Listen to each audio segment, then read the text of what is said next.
In the 1850s, a businessman traveling from Boston to Baltimore would recognize the post office immediately. Same columns, same proportions, same stone. By 1870, that recognition extended to Chicago, St. Louis, and San Francisco. By 1890, to London, Melbourne, and Cape Town. Within 40 years, government buildings on 6 continents began to look like variations of the same blueprint. Not similar. Identical in logic, scale, and material signature. The architectural records list different architects, different dates, different governments. But the buildings themselves suggest a single, pre-existing template distributed faster than regional craft traditions could produce them. This is an investigative documentary. It does not make claims about secret civilizations or hidden resets. It examines architectural patterns, construction timelines, and institutional records that create friction with standard historical narratives. All sources are public. All observations are verifiable. The purpose is not conclusion, but examination. The standard explanation is institutional professionalization. As governments centralized in the 19th century, they standardized architecture to project authority and legitimacy. Classical revival styles, neoclassical, Beaux-Arts, Second Empire, became the international language of state power. Architectural pattern books circulated. Trained architects moved between countries. Grand civic structures reflected deliberate design choices meant to evoke Rome, Athens, and Renaissance Italy. This explanation is entirely reasonable. And for most of the 19th century, it holds. But the timing compresses strangely. Between 1850 and 1880, the architectural vernacular of government buildings shifted from regional diversity to near-universal conformity. In those 30 years, cities that had never employed classically trained architects suddenly produced courthouses, customs houses, and city halls that could have been designed by the same office. The materials changed. Limestone in Indiana, granite in Scotland, sandstone in Sydney. But the proportions, the column spacing, the window ratios, the interior volumes remained remarkably consistent. In 1867, the U.S. Treasury Department completed 32 federal buildings across the American West. These were not in established cities. They were in mining towns, frontier settlements, and railroad terminals that barely existed 5 years earlier. Yet the buildings themselves were monumental. 3 stories, stone facades, cast iron interiors, designed not for the populations that lived there, but for populations projected decades into the future. The official records credit the Office of the Supervising Architect, established in 1852 under Ammi B. Young. His office standardized federal architecture to improve efficiency and reduce costs. Templates were distributed. Local contractors followed plans. This system explains uniformity within the United States. It does not explain why the same proportions appear in British India, French Algeria, and the Australian colonies during the same narrow window. These were separate empires, separate bureaucracies, separate architectural traditions. Yet the civic buildings erected between 1860 and 1885 share structural logic that transcends stylistic influence. In Lahore, the British constructed the High Court in 1866. Red brick, Mughal revival detailing, but underneath, the same floor ratios, the same ceiling heights, the same load-bearing column placement found in the Philadelphia Customs House built 3 years earlier. In Algiers, the French governorate completed in 1863 uses a different ornamental language, but the spatial organization, the courtyard dimensions, the stairwell proportions, the vault spans, matches civic structures in Montreal and Manchester built within 5 years. This is not about style. Style is visible and variable. This is about infrastructure, the hidden geometry that determines how a building stands, how it channels weight, how it organizes space. Infrastructure does not spread through pattern books. It spreads through engineering knowledge, material science, and construction experience that takes generations to develop. Yet by 1870, that knowledge was everywhere simultaneously. The British Colonial Office maintained architectural standards, but those standards were implemented faster than training programs could produce the engineers to execute them. In 1875, the Office of Works completed Government House in Wellington, New Zealand. The building required advanced iron frame construction, precision stone cutting, and hydraulic mortar formulations that were cutting edge in London. The records indicate local contractors performed the work.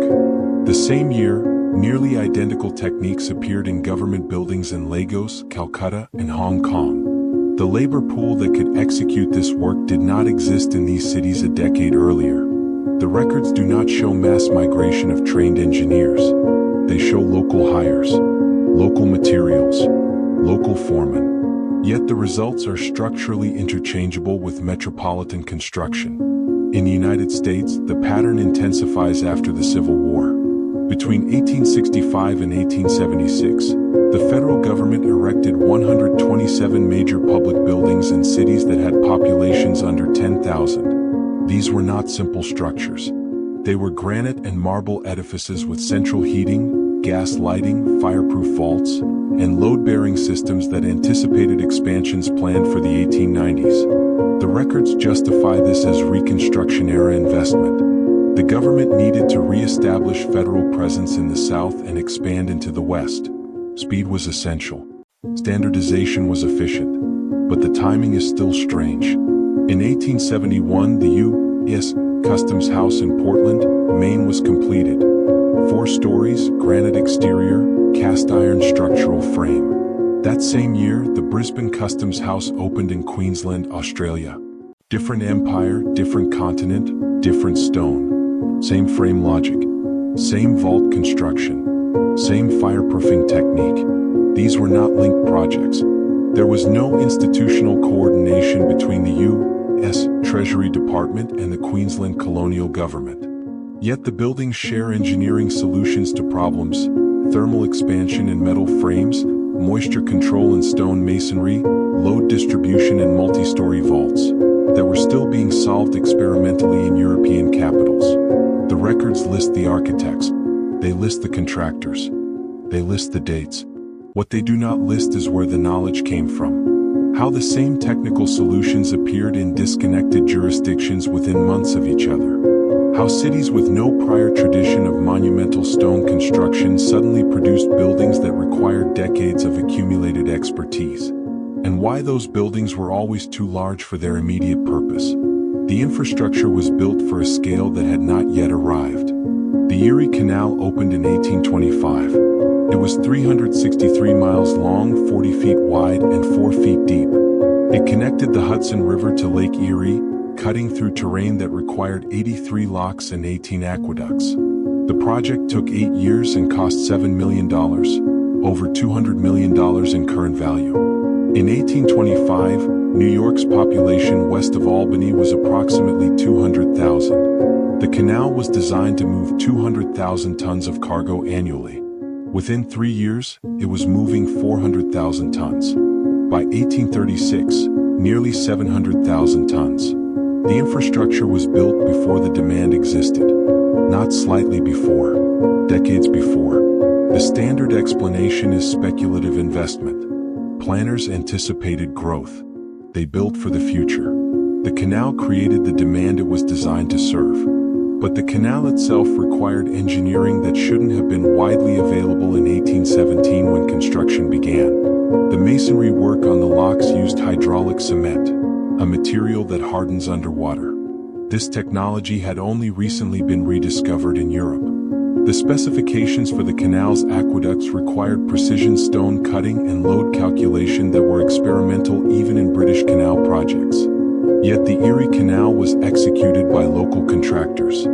Farmers, masons, and laborers with no prior experience in large-scale civil engineering. The chief engineer, Benjamin Wright, was a surveyor. His assistant, James Geddes, was a lawyer and part-time surveyor. Neither had formal training in hydraulics or structural engineering. The project succeeded anyway. And the techniques used, stone lock construction, puddled clay waterproofing, timber crib foundations, became standard across American infrastructure within a decade. In 1828, the Baltimore and Ohio Railroad began construction. It was the first commercial railroad in the United States built for steam locomotives. The engineers faced problems that had barely been addressed in Britain. how to lay track across variable terrain, how to calculate curve radii for heavy loads, how to construct bridges that could support moving weight. The solutions appeared quickly. Too quickly. By 1835, American railroads were using standardized track gauge, standardized bridge trusses, and standardized grading techniques. These were not borrowed from British practice. British railroads used different gauges, different bridge designs, different grading standards.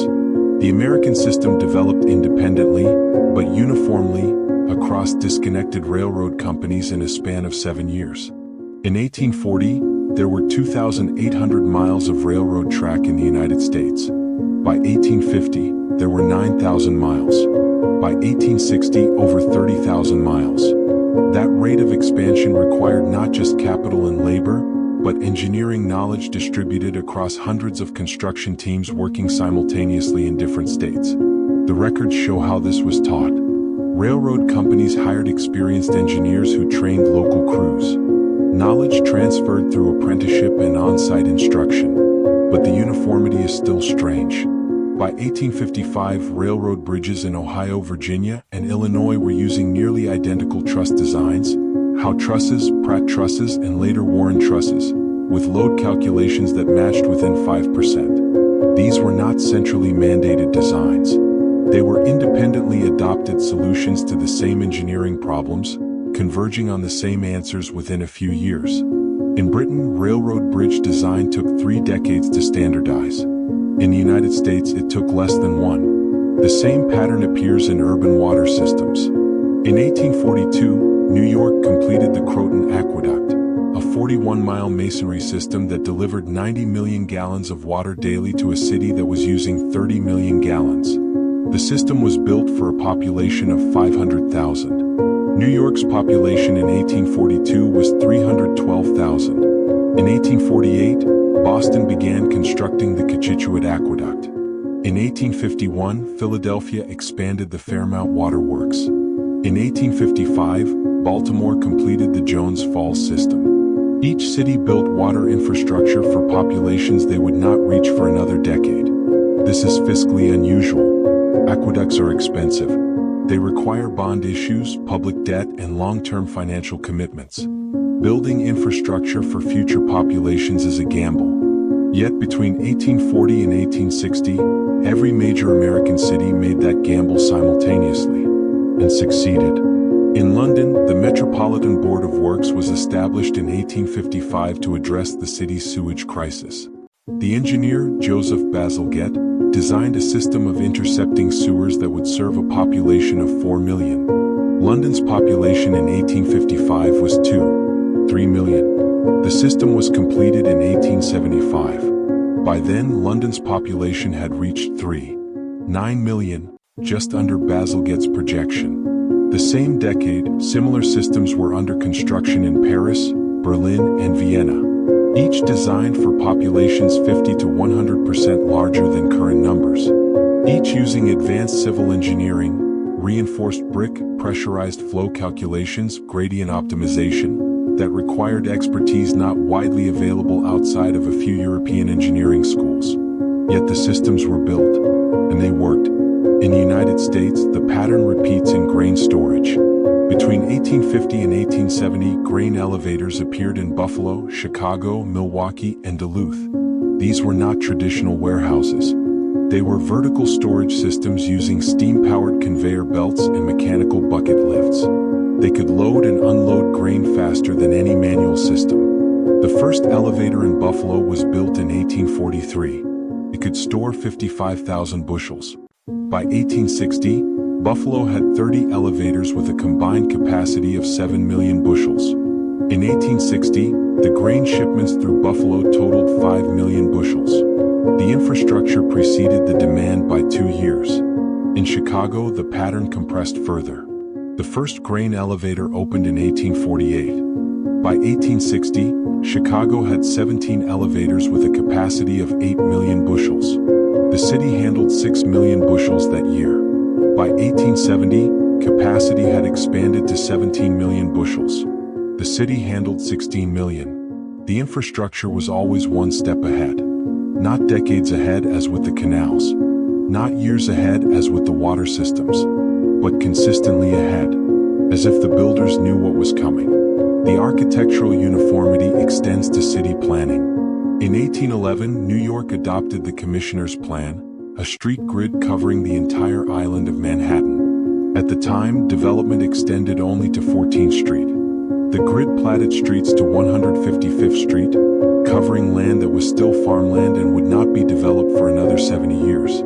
The grid was not unusual by itself. Many cities used grid plans. What was unusual was the scale. The streets were numbered consecutively. The blocks were uniform in size. The avenues were wide enough for traffic that did not yet exist. In 1833, Chicago adopted a similar grid. The city had a population of 350. The grid extended 3 miles in every direction. In 1850, San Francisco platted a grid covering 7 square miles for a population of 25,000. In 1867, Washington, D.C. extended L'Enfant's plan to include neighborhoods that would not be built until the 1920s. This is not just optimism. This is infrastructure built with certainty about future demand. In Britain, the same pattern appears in administrative systems. In 1837, the General Register Office was established to centralize birth, marriage, and death records. Within 5 years, the system was processing records for the entire country, a population of 18 million, using standardized forms, uniform procedures, and centralized filing systems that required clerks trained in identical methods across hundreds of local offices. The administrative infrastructure was built for a bureaucratic state that did not fully exist yet. But within a decade it did. Whether this reflects inherited systems being restored or parallel development driven by shared needs, the scale and speed create friction with gradualist explanations. The infrastructure was not built incrementally. It was built suddenly, uniformly, and always slightly ahead of the population it was designed to serve. The term Tartaria appears on European maps between the 15th and 19th centuries. It referred to the vast territories of Central Asia controlled by Turkic and Mongol peoples. The name derives from Tatar, a collective term for these groups. By the 1800s, as European cartography became more precise, Tartaria disappeared, replaced by specific regional names like Siberia, Turkestan, and Mongolia. In recent years, the term has been reinterpreted. Online researchers use Tartaria as shorthand for a different idea, that the institutional and architectural uniformity of the 19th century might reflect something other than rapid parallel development. 3 interpretations have emerged. The first is conventional. The 19th century witnessed unprecedented technological transfer. Steam power, telegraphy, and printed technical manuals allowed engineering knowledge to spread faster than ever before. Institutional professionalization created similar bureaucracies across nations. The architectural uniformity reflects shared cultural values and efficient copying of successful models. The second is infrastructural inheritance. Some researchers propose that 19th century construction often involved repurposing, expanding, or rebuilding older structures whose original context had been lost. The new buildings were not entirely new. They followed foundations, street patterns, and urban logic that predated the official construction dates. This would explain why infrastructure often seemed too large, too coordinated, and too technically advanced for the societies that built it. The third is systemic reset. A small group suggests that a global disruption in the early 19th century, environmental, political, or demographic, required rapid reconstruction of institutions and infrastructure. The uniformity reflects emergency standardization, not gradual development. The speed reflects necessity, not capability. All 3 interpretations address the same observations. None can be confirmed or dismissed using only architectural records and construction dates. The year 1816 returns to focus. Known as the year without a summer, it followed the eruption of Mount Tambora in 1815. Crop failures, food shortages, and social instability spread across Europe and North America. The records document the hardship clearly. What follows is less clear. Between 1816 and 1825, institutional rebuilding accelerates. Government archives become suddenly detailed. Census systems become uniform. Infrastructure projects begin on scales that exceed immediate need. Whether this timing is coincidental or causal remains unresolved. The word Tartaria, in this context, is not a claim about a lost empire. It is a label, a way of naming the pattern without insisting on a specific explanation. It gestures toward the possibility that 19th century infrastructure might reflect something other than pure innovation. The evidence does not prove inheritance. It does not prove disruption. It simply shows that between 1816 and 1880, civic architecture, institutional systems, and urban infrastructure appeared with unusual speed, unusual uniformity, and unusual anticipation of future demand. The question is not whether this happened. The records confirm it did. The question is why it happened the way it did. Standard history provides answers: industrialization, centralization, and shared Enlightenment ideals. These answers are reasonable. They account for most of the pattern, but they leave small frictions unresolved. The timing that compresses too tightly. The technical knowledge that appears too quickly. The infrastructure that anticipates demand too accurately. These frictions do not invalidate the standard narrative. They simply suggest it might be incomplete. The buildings remain. The records remain. The pattern remains. And the label Tartaria has become a way of pointing toward the questions those patterns create, not as answers but as invitations to look more carefully at what was built, when it was built, and who it was built for. The evidence does not demand belief. It invites examination.